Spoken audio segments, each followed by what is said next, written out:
Thank you for joining the Navigating Medicare's Quality Payment Program tutorial. Today we'll be focused on MIPS alternative payment models. This is brought to you as part of MACRA educational series as presented by the Physicians Advocacy Institute and Healthsperian. I'm Ray Quintero and I'm joined today by my colleague Priya Lamba. The Physicians Advocacy Institute seeks to better understand the challenges facing you as physicians and your patients, and to also educate policymakers about these challenges. The PAI Board of Directors is comprised of CEOs, both current and former, of the state associations representing all of you as physicians. And the list of the board as well as the management of PAI can be found on slide number 3.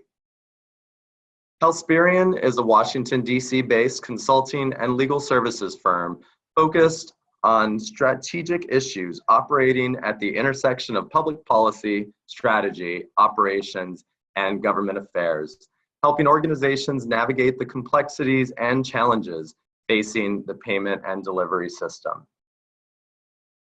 The MACRA educational series includes multiple resources that provide materials to include context and an overview of core concepts and requirements on important topics that are part of the MACRA program.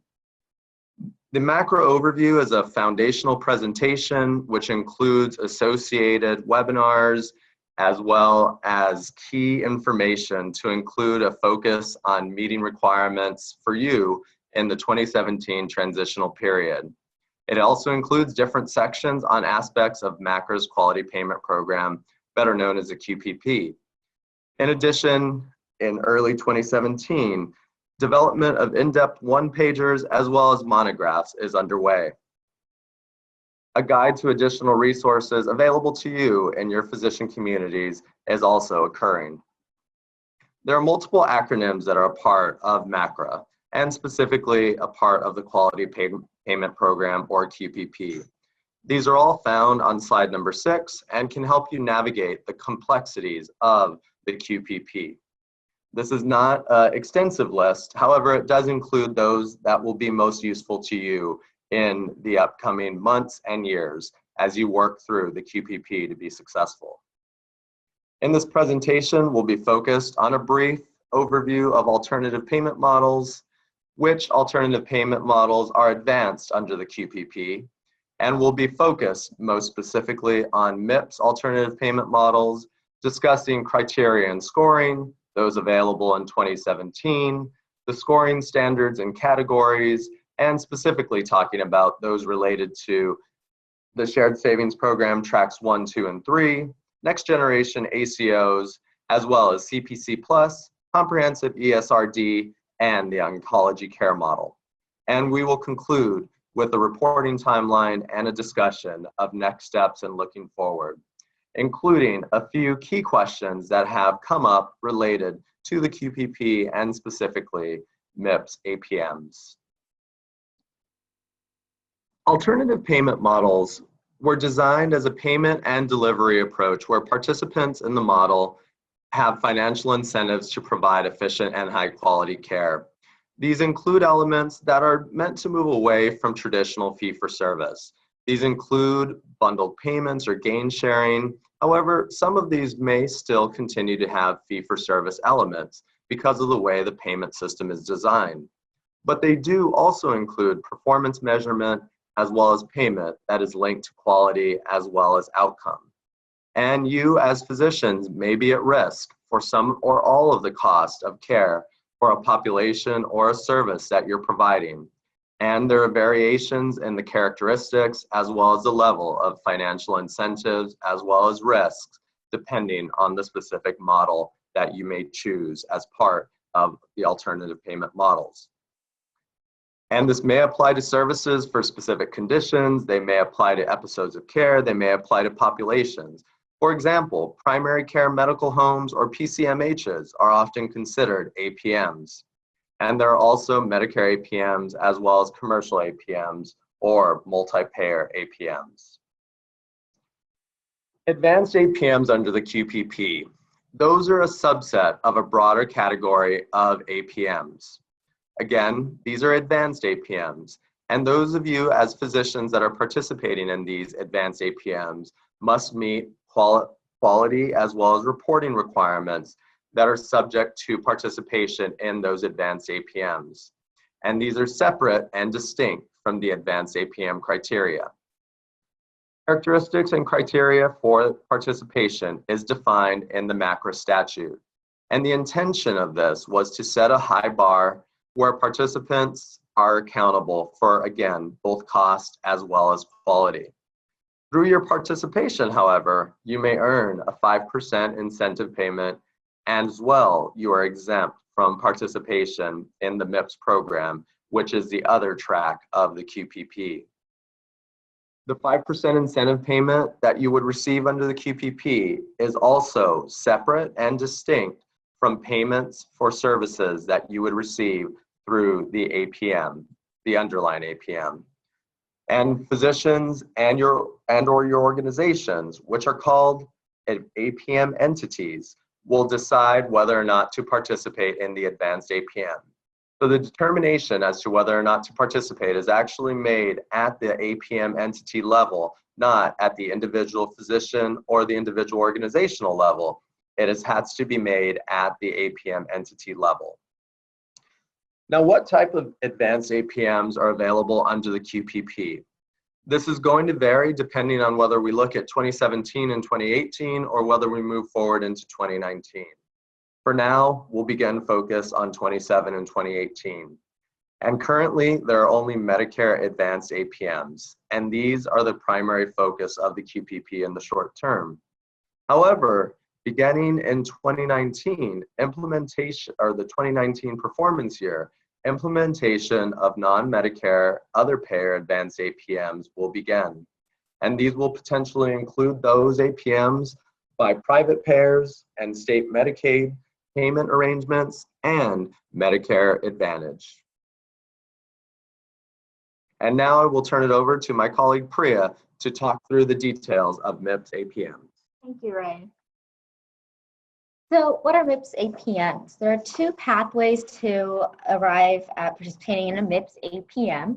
The first is that you are participating in an APM that includes MIPS physicians or other eligible clinicians and holds participants accountable for cost and quality of care, but the APM is not considered an advanced APM. So there's a possibility that some APMs are not advanced APMs, but are MIPS APMs. The second option or pathway for getting here is for physicians who are participating in an advanced APM, but who do not meet the thresholds for payments or patients for Medicare to become what is a qualifying advanced APM participant that exempts them from MIPS participation.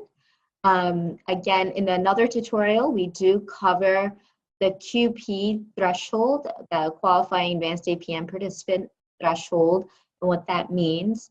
There is a second threshold for advanced APMs, which is known as a partially qualifying advanced APM participant, or the PQ threshold, under which physicians may be subject to MIPS APMs if their APM entity elects to participate. The MIPS APM is an alternative option for MIPS physician. The approach taken here is to continue participating in the APM and have the APM quality improvement activities and advancing care information performances crosswalk to the MIPS categories.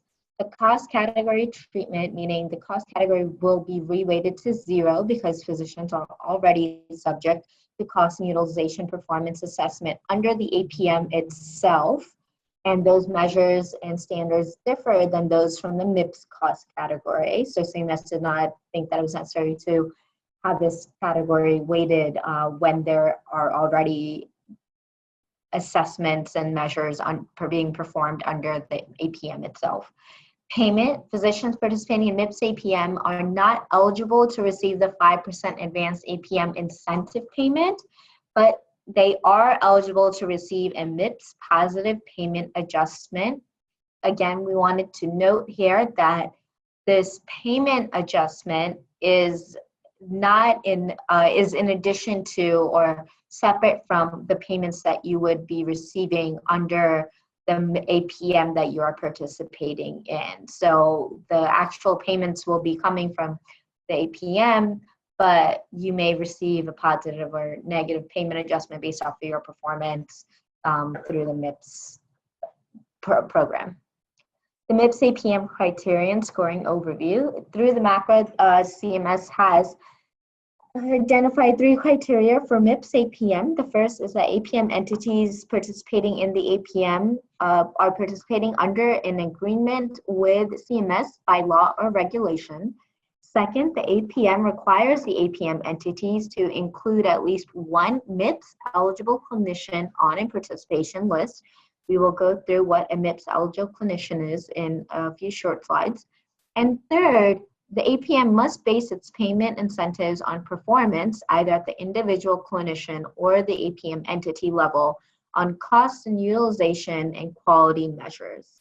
Scoring under MIPS APMs, MIPS eligible clinicians will be scored at the APM entity level, but the final score will be applied to each MIPS physician or other eligible clinician in the APM entity. So the aggregate score will trickle down to the individual level. The weights for each category in MIPS is based on the model that is considered in MIPS APM. We'll go through that shortly, but different types of models have different scoring weights for the different categories. And third, the physicians must be on the APM entity's participation list for the performance year to earn credit for participation in MIPS APM. How do we know what MIPS APMs are available? CMS has posted on its website a list of all advanced APMs and MIPS APMs for the 2017 performance period. CMS will be updating this list on its website no less than annually. And CMS will include a notice of whether a new APM is an advanced APM or a MIPS APM in the first public notice of the new APM. A complete list of advanced APMs and MIPS APMs is available on the CMS Quality Payment Program website listed on this slide. The MIPS APMs available in 2017 are listed on slide 17. You will notice here there are several options for 2017. A key thing to note, what we mentioned earlier, is these include APMs that may not necessarily be considered advanced APMs. For example, the Medicare Shared Savings Program Track 1 ACOs are not considered advanced APMs, but they are eligible for MIPS APM scoring. The same with the oncology care model. The one-sided risk arrangement under the oncology care model is not considered an advanced APM, but it is considered in MIPS APM for 2017. So who are MIPS eligible clinicians? MIPS eligible clinicians for 2017 are physicians, and that includes doctors of medicine, osteopathy, dental surgery, dental medicine, and so on that are listed there.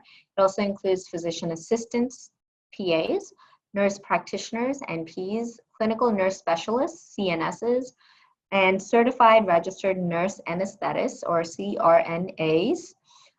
This list may be expanded to in 2019 to include other providers as listed there. The mixed categories, there are 4 categories as part of the merit-based incentive payment system. You have quality, which builds off of the physician quality reporting system. For quality, physicians participating in MIPS APMs would just report the quality measures as they are required to do so per the specific APM requirements. The cost category, this under MIPS is building off the value-based payment modifier. As we mentioned, this category is not scored under MIPS APM. The improvement activities category, this is a new category that is not building off of a previous program. It rewards engagement and clinical practice improvement activities. And the last category is the advancing care information category, which is building off of the meaningful use or EHR incentive program and encourages greater use of health information technology. For this category, the requirement is reporting 4 or 5 base measures for the base score and additional measures as part of the performance score. And this is a challenging category and area for many physicians. What is the MIPS APM scoring standard? APM entities will receive a score for some of the four MIPS categories. We will be going into further detail in the next couple of slides of what the weight is. The APM entities will not be scored for the cost category, again, emphasizing that that will be reweighted to 0. All MIPS APMs for 2000 automatically receive the full credit for the improvement activities category.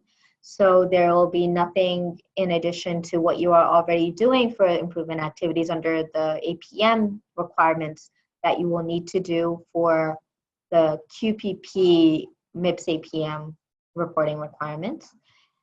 The weights will be applied to each category to get a final score. And again, the weights for each category depend on the type of MIPS APM. I will now hand this over to Ray to go through the different weights and reporting for the different types of models. Thank you. On slides 21 through 26, we will touch on the weights that are applied for each of the models. We'll begin with the Medicare Shared Savings Program, ACO tracks 1, 2, and 3. And as you can see on slide 21, the weight of the quality category is 50%, advancing care information is 30%, and improvement activities is 20%. And notably missed is the cost category, which again is not weighted at all. It is at 0.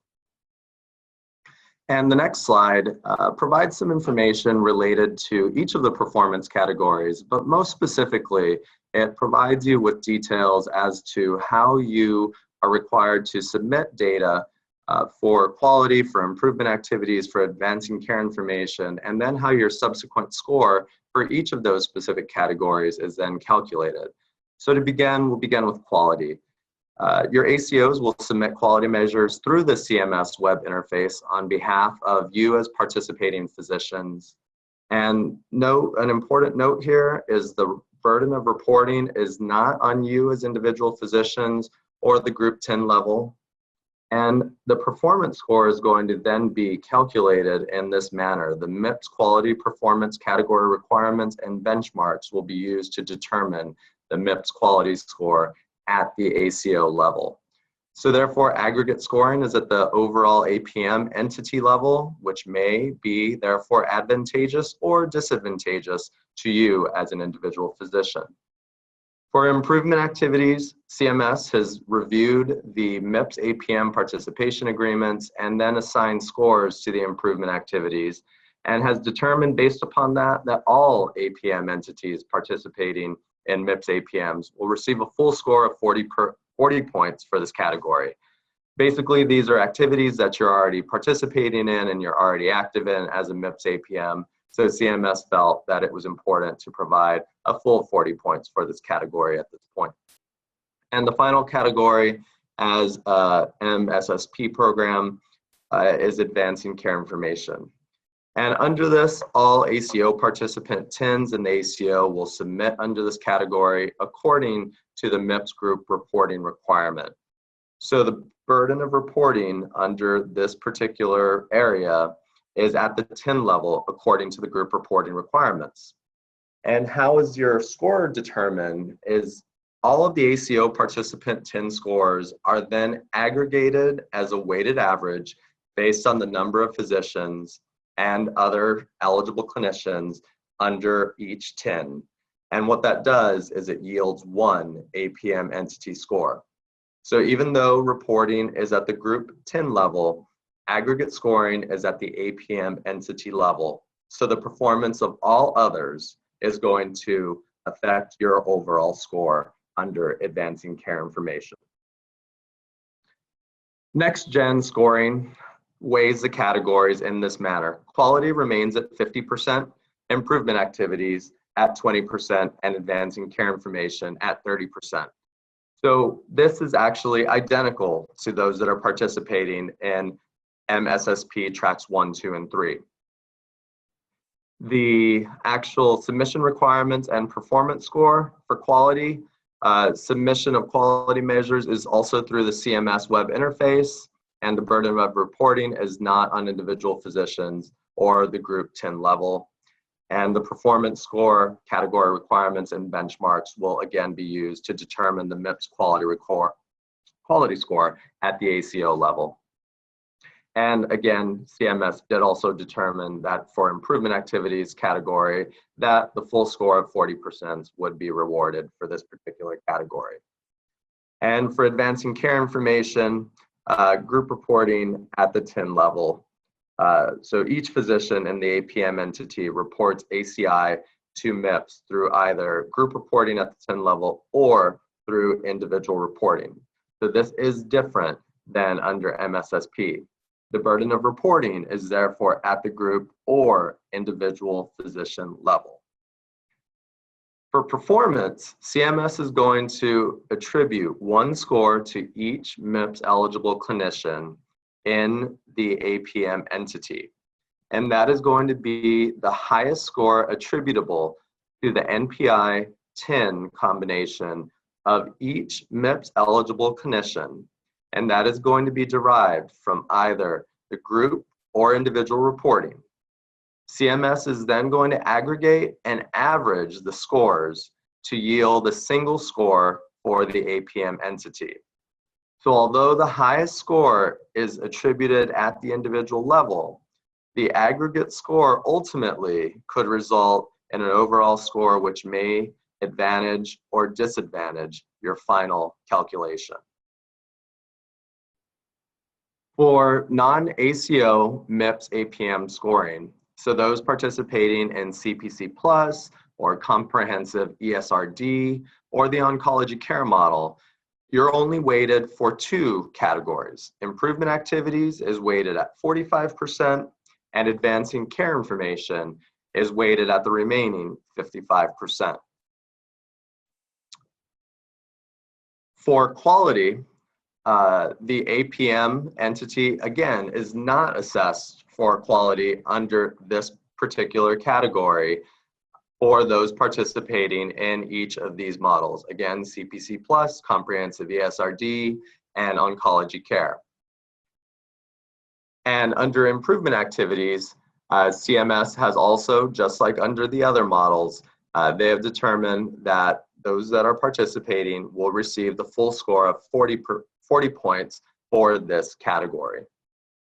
And under advancing care information, which again is 55% of your score, each eligible clinician in the APM is going to report to MIPS through either group reporting at the TIN level or through individual reporting. So the burden is either, again, at the group, TIN, or individual physician level. And CMS is going to then determine your performance by attributing one score to each MIPS eligible clinician in the APM entity, which will be the highest score attributable to the NPI-10 combination of each MIPS eligible clinician.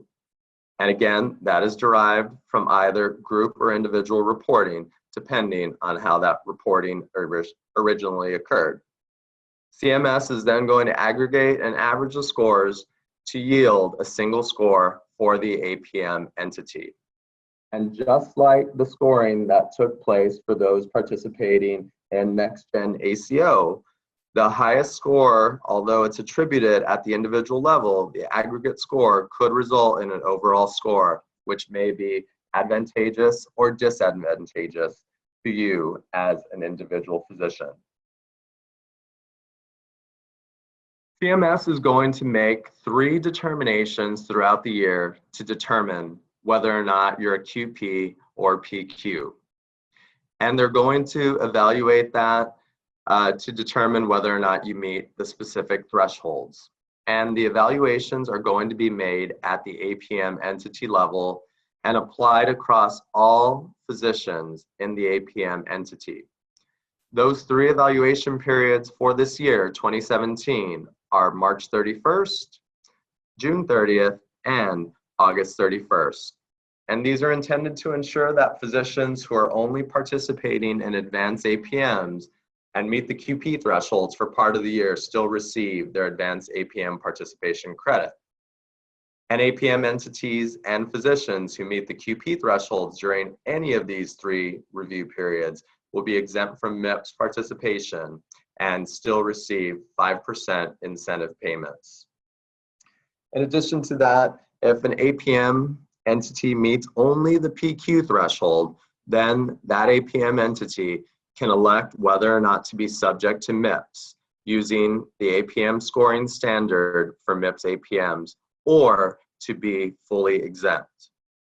And if an APM entity does not meet either the QP or PQ thresholds, then they will be subject to the MIPS APM scoring methodology. And now I'll turn it back over to Priya to walk you through the timeline. Thanks, Fred. So the performance period began this year, January 1st, 2017. As we noted, CMS will have 3 snapshots when it reviews the participation list for advanced APMs. Again, this is one of the 2 tracks that gets you into MIPS APM. The other track being that you are in an APM that is not an advanced APM. But if you are in an advanced APM, you want to review the APM, you will want to review the MIPS APM participation lists that CMS is reviewing to see if you are on those and what determination CMS makes, whether this QP, PQ for the advanced APMs. If it's a PQ, as Ray just said, you are subject to the MIPS APM scoring standard if the APM entity that you are participating in elects to participate that way. For more information on the QP and PQ thresholds, we do have another tutorial on advanced APMs, which walks through what those thresholds are for the Medicare patient count and the Medicare payment count. But those do not apply here in the MIPS APM per se. The end of the performance year is then December 31st, and you will receive feedback reports sometime in fall of 2018. And then in January 2019, CMS will apply your payment adjustment based off of your 2017 performance in MIPS APMs. Next steps in looking forward. Should I select the MIPS APM option? The first thing you want to do is evaluate if your practice is ready for participation in an alternative payment model itself. There are several things to consider here. The level of risk that you may want to take on, if any. There are one-sided risk models, meaning there are upside or shared savings only models such as track 1 ACOs that are a good way to ease into the alternative payment model path. For these, they are considered MIPS APM, even though they are not considered advanced APMs. So you just wanted to look at what the different APM thresholds and requirements and other specifications are. Second, you would also want to consider the advantages of participating in a MIPS APM versus traditional MIPS reporting pathway before making your final decision.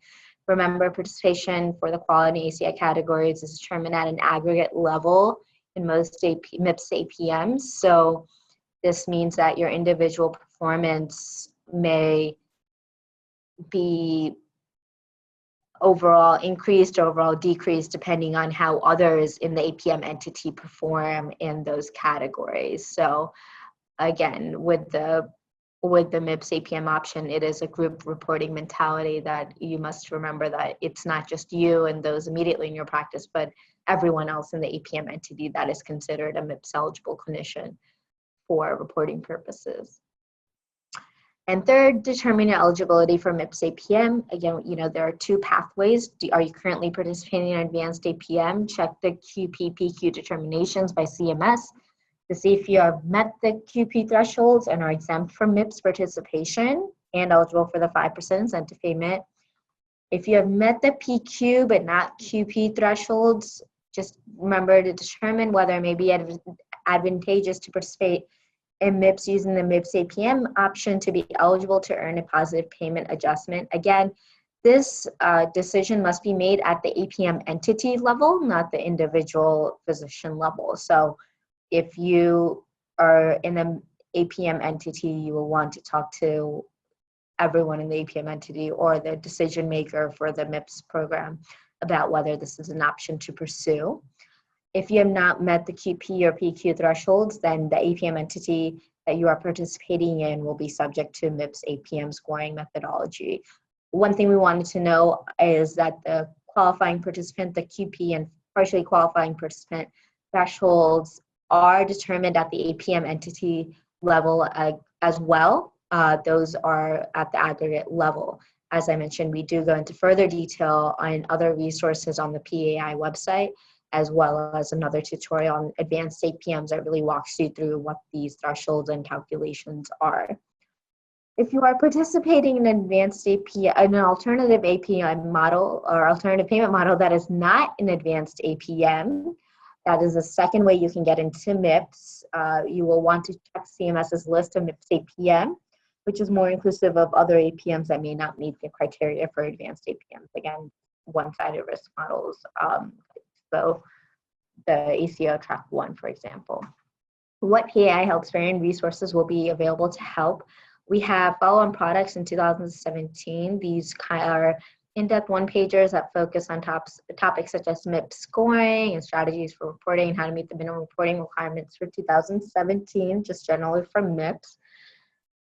We are also developing guide to additional resources in physician community. There is a FAQ document available on the PAI MACRA QPP resource website.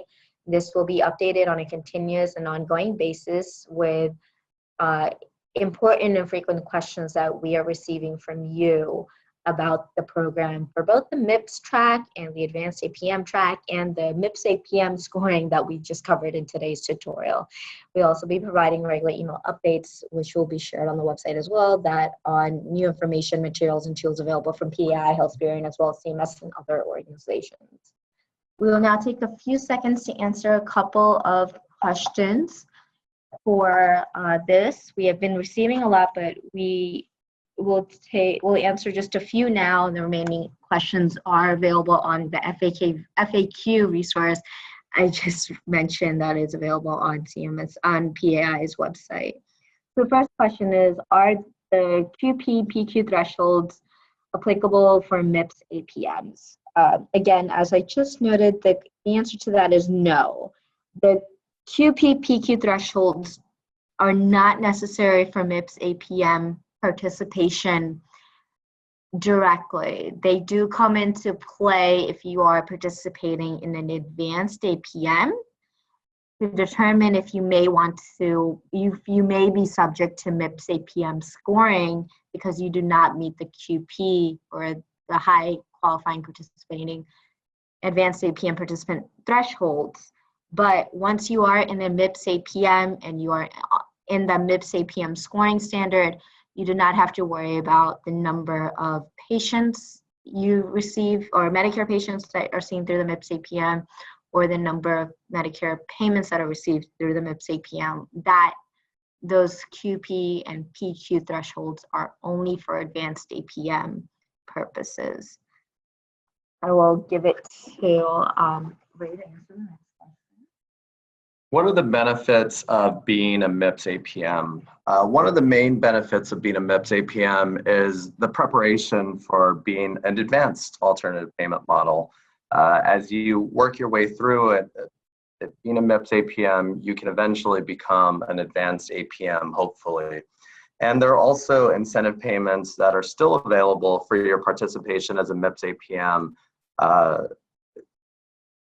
that are very valuable to you and your practice. And also for reporting purposes, as we've mentioned in the slides that we walked through as part of this particular tutorial, there are some key advantages to participation. For example, advancing care information, you receive the full score for being a MIPS APM, and also cost is not scored at all. And then quality and advancing care information, much of that requires minimal reporting.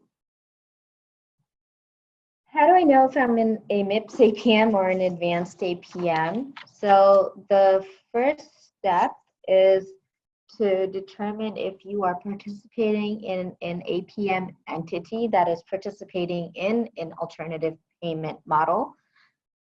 Then you would want to look at the list of advanced APMs available on PAI's website. If you are in an APM that is considered an advanced APM, you will then want to make sure first that you are on the participant list, and second, you will want to keep an eye out for those 3 CMS snapshot review periods of when they make the determinations of whether the APM entities are in an advanced APM are QP or PQ, and those determinations will trickle down to the individual physicians.